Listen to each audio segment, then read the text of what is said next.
अस्सलाम वालेकुम। नया दौर के साथ मैं हूं सबीउल हसनैन। आज सुप्रीम कोर्ट में जुडिशल कमीशन ऑफ पाकिस्तान का इजलास था और सुप्रीम कोर्ट में जजेस की तकरीरों की कुछ नाम है मंजूरी दी गई। उसकी तफसीलात आपके साथ शेयर करेंगे और इजलास की अंदरूनी कहानी क्या रही उसकी तफसीलात आपके साथ शेयर करेंगे। अभी कुछ देर में मुझे ज्वाइन करेंगे सीनियर सहाफ़ी इमरान वसीम, उनसे बात करेंगे अंदरूनी कहानी के इजलास में क्या क्या हुआ। मगर उससे पहले मैं आपको कुछ जो नाम है जो उनकी मंजूरी हुई है उनकी डिटेल्स आपके आपके साथ शेयर करता हूँ। जुडिशल कमीशन ऑफ पाकिस्तान के 13 अरकान हैं और 4 अरकान ने आज इजलास से वॉकआउट किया, जिनमें जस्टिस मंसूर अली शाह, जस्टिस मुनीब अख्तर, क्योंकि उन्होंने ख़त लिखा था और 26वीं आइनी तरमीम के ख़िलाफ़ जो दरख्वास्तें दायर हैं केस पर जब तक फ़ैसला नहीं आता उन्होंने कहा था कि पोस्टपोन किया जाए। इस बुनियाद पर आज वो इजलास में उन्होंने शिरकत तो की, लेकिन कुछ देर बाद उन्होंने वॉकआउट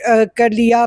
अंदरूनी जो ज़राए हैं उन्होंने बताया कि सैंडविचेस, समोसे उनकी तारीफ़ भी की जब चाय के साथ रखे गए और वो उन्होंने खाकर और फिर बाइकॉट किया। इसके साथ साथ जो पार्लियामान से जो अरकान हैं कमीशन में, बैरिस्टर गौहर जो पाकिस्तान तहरीक इंसाफ के चेयरमैन भी हैं, और इसके अलावा बैरिस्टर अली ज़फ़र, उन्होंने भी बाइकॉट किया क्योंकि उन्होंने सीनियरिटी के मामले पर ख़त लिखा हुआ है और इस वजह से उन्होंने आज इजलास से बाइकॉट किया।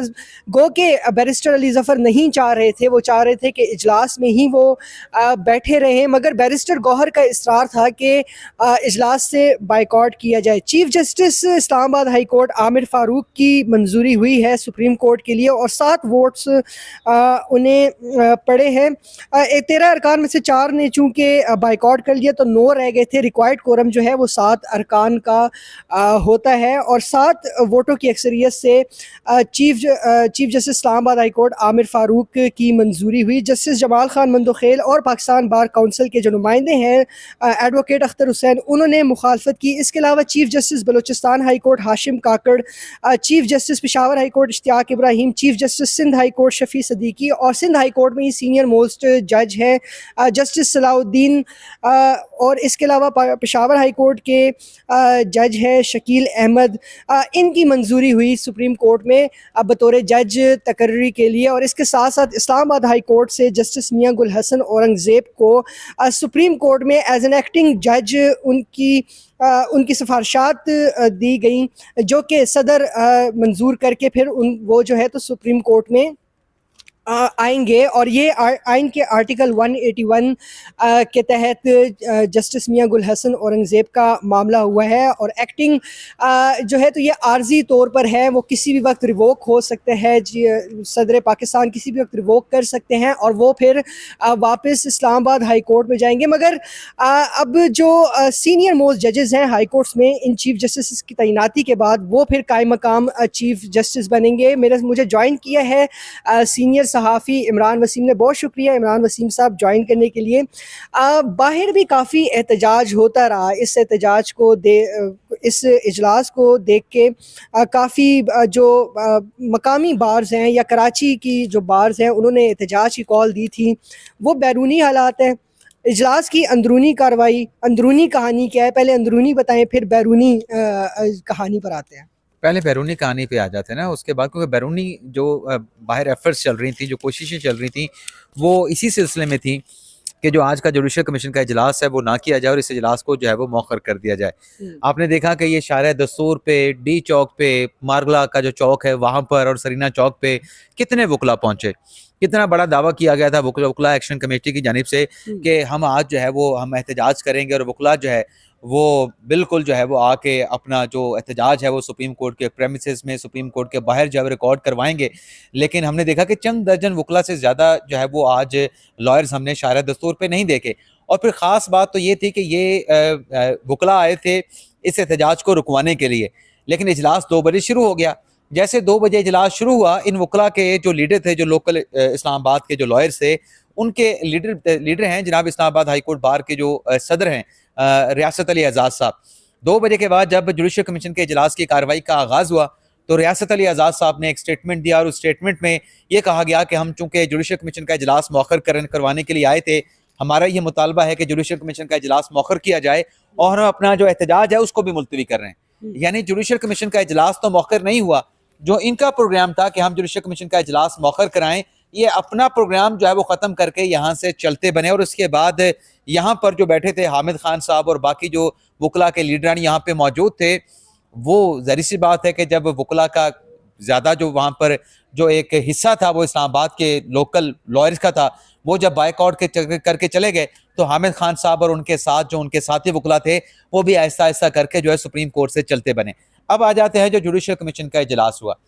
जुडिशल कमीशन के आज के इस इजलास से पहले 2 खतूत लिखे गए थे। एक खत लिखा था इस्लामाबाद सुप्रीम कोर्ट के 4 जजेस की जानिब से, मंसूर शाह साहब ने, जस्टिस मुनीब अख्तर ने, जस्टिस अत्तर मिनिल्ला ने और जस्टिस आयशा मलिक साहबा ने।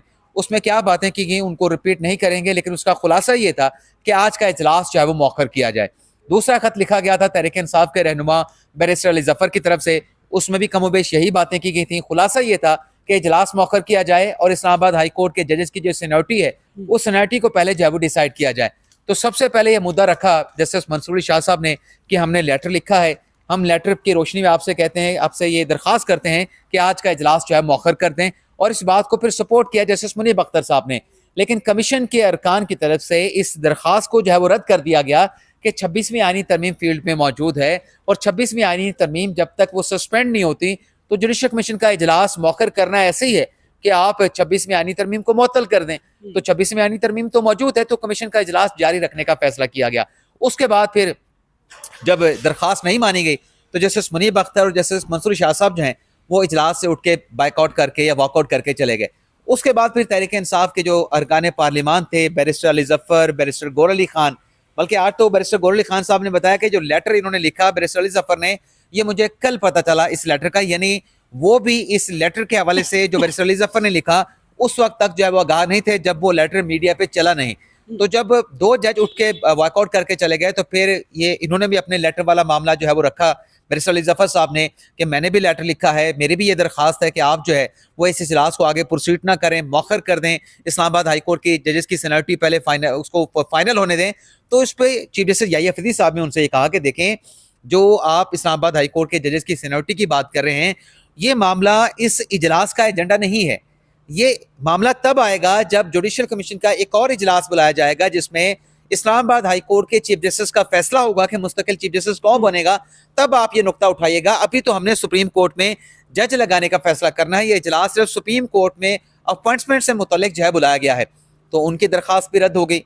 अक्सरियत ने फैसला किया कि नहीं, जुडिशल कमीशन के इजलास जो है वो कंटिन्यू करेगा। तो फिर ये 2 अरकान भी, जैसे आपने कहा कि काफ़ी देर बैठे रहे, चाय पी, बिस्किट्स खाए, सैंडविचेस खाए, पेस्ट्रियों का मजा लिया, फिर जब इनकी बात नहीं बनी तो फिर ये भी वहां से उठ के जो है आ गए और यहाँ पे आके बैरिस्टर अली जफर साहब ने जो है वो टॉक की। तो 7 जज जो है आज के जुडिशल कमीशन के इजलास में जो है वो लगाए गए हैं।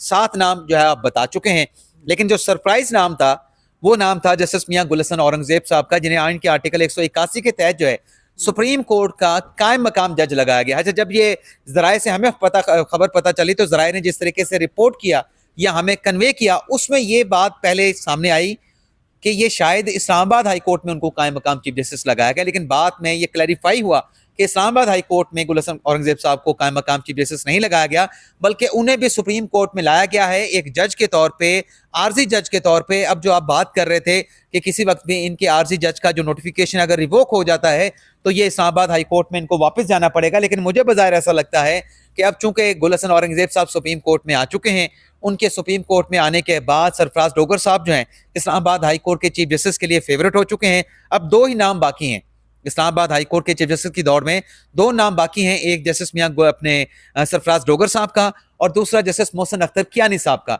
तो सरफराज डोगर साहब फेवरेट हैं, लेकिन जस्टिस मोहसिन अख्तर कियानी साहब का जो नाम है वो भी दौड़ में शामिल रहेगा। और मुझे ऐसा लगता है कि गुल हसन औरंगजेब साहब को शायद वापस ना भेजा जाए, यहीं पे उन्हें सुप्रीम कोर्ट के मुस्तकिल जज के तौर पर जो है वो शायद अपॉइंट कर लिया जाए। अच्छा, आखिरी सवाल, जस्टिस मियां गुल हसन औरंगजेब को का नाम जो है वो चीफ जस्टिस याहिया अफरीदी ने प्रपोज किया था, क्योंकि सुप्रीम कोर्ट में इस वक्त टैक्स और रेवेन्यूज़ के मैटर्स बहुत ज़्यादा हैं और उसको उसके डिस्पोजल के लिए जस्टिस मियां गुल हसन औरंगजेब, जो कि टैक्स मैटर्स के बड़े एक्सपर्ट जज हैं, उनको लाया गया। अब हाई कोर्ट्स में सिचुएशन ये है कि जो सीनियर मोस्ट जजेस रह गए हैं वो कायम मकाम चीफ जस्टिस होंगे। वैसे तो चीफ जस्टिस की तैनाती के लिए हाई कोर्ट में बाकायदा इजलास होगा, लेकिन अब कायम मकाम चीफ जस्टिस सरफराज डोगर होंगे इस्लामाबाद हाई कोर्ट में। वो भी सदर पाकिस्तान के पास जब ये नाम जाएंगे जो आज सुप्रीम कोर्ट में जो अपॉइंटमेंट्स हुई हैं उनकी मंजूरी देंगे सदर पाकिस्तान, और उनका वजारत कानून नोटिफिकेशन जारी करेगी। जाहिर सी बात है कि जब ये सुप्रीम कोर्ट के जज बन जाएंगे, नोटिफिकेशन होगा,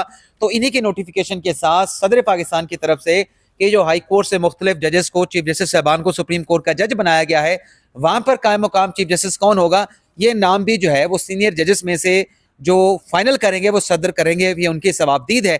लेकिन ये कायम मकाम चीफ जस्टिस की तैनाती होगी। मुस्तकिल जो चीफ जस्टिस साहबान हाई कोर्ट में लगने हैं, चाहे हाई कोर्ट हो, चाहे इस्लामाबाद हाई कोर्ट हो, सिंध हाई कोर्ट हो, बलूचिस्तान हाई कोर्ट हो, पेशावर हाई कोर्ट हो, उसके लिए जुडिशल कमीशन का अलग से इजलास बुलाना पड़ेगा। कायम मकाम जो है वो सीनियर मोस्ट ही होगा, ये मैं आपको कंफर्म बता रहा हूँ। लेकिन आपका क्या ख्याल है, justice Mohsin Akhtar Kayani Islamabad high court में वो कायम मकाम चीफ जस्टिस सरफराज डोगर से हलफ लेंगे? आपका क्या राय है इस बारे में? देखें, अगर वो नहीं लेंगे तो फिर कोई और जज ले लेगा। उसके बाद जस्टिस तारिक जहांगीर साहब में कोई और जज ले लेगा। नहीं, अगर वो जज लेते, मेरे ख्याल से तो जो कायम मकाम का हल्फ है वो भी शायद जो है वो सदर को ही लेना पड़ेगा। सही। कायम मकाम भी अगर आप हाई कोर्ट में अपॉइंट करते हैं तो उसका भी जो ओथ होगा वो शायद सदर को ही लेना पड़ेगा इस्लामाबाद हाई कोर्ट में, और बाकी हाई कोर्ट में जो है वो गवर्नर को लेना पड़ेगा। बहुत शुक्रिया इमरान वसीम साहब बात करने के लिए। तो नाजरीन, इस्लामाबाद हाई कोर्ट में एक चीज है जो हमने सुप्रीम कोर्ट में देखी है, वो ये है कि कायम मकाम जब भी लगता है तो यहाँ पे सुप्रीम कोर्ट का जज जो है उनसे हलफ लेता है। तो शायद ये भी हो, इस बारे में कंफर्मेशन नहीं, लेकिन ये मेरी अपनी रीडिंग है कि शायद उनसे सदर ही हल्फ लें।